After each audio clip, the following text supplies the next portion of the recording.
ખેડા જિલ્લા દૂધ ઉત્પાદક સંઘની ચૂંટણીમાં ભાજપમાં ઘીના ઠામમાં ઘી. ઉમરેઠ ભાજપના એમએલએ ગોવિંદ પરમાર અમૂલની ચૂંટણીમાં નહીં કરે ઉમેદવારી. ગોવિંદ પરમાર આણંદ બ્લોક બેઠકથી નહીં કરે ઉમેદવારી. ગઈકાલે ગોવિંદ પરમારે 28 તારીખે ઉમેદવારી કરવાની કરી હતી જાહેરાત. પાર્ટીના હિતને લઈને ઉમેદવારી નહીં કરવાનો નિર્ણય કર્યાનો તેમનો દાવો છે. ડેરીમાં ભ્રષ્ટાચાર ચાલતો હોવાનો કાલે ગોવિંદ પરમારે લગાવ્યો હતો આરોપ.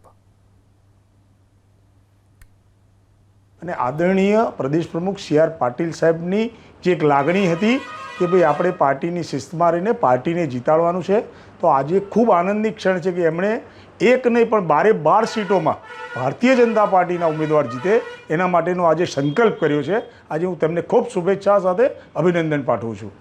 ગોવિંદ કાકાને ગત દિવસ સુધી એવી માહિતી નથી કે એમએલએ એમપીને જિલ્લા પ્રમુખે લડવાનું નથી.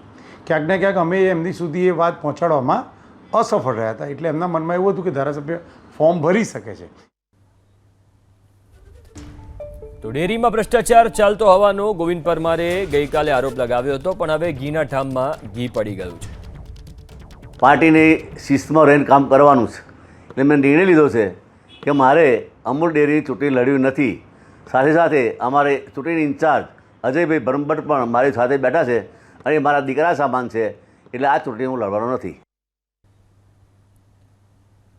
તો જેમ તમે સાંભળ્યું, તેમણે કહ્યું કે હવે તેઓ ચૂંટણી નથી લડવાના. પાર્ટીના હિતને લઈને ઉમેદવારી નહીં કરવાનો નિર્ણય કર્યાનો તેમણે દાવો કર્યો છે. ગઈકાલે તેવું કહી રહ્યા હતા કે ડેરીમાં ભ્રષ્ટાચાર ચાલે છે અને ઉમેદવારી પત્ર હું ભરીશ, પણ આજે એવું કહી રહ્યા છે કે પાર્ટીના હિતમાં ધ્યાને રાખીને સી આર પાટીલે સંકલ્પ કર્યો છે કે જે 12 બેઠકો છે એમાં તમામ ભાજપના ઉમેદવારો જીતે, એને લઈને હવે તેઓ ઉમેદવારી પત્ર નહીં ભરે.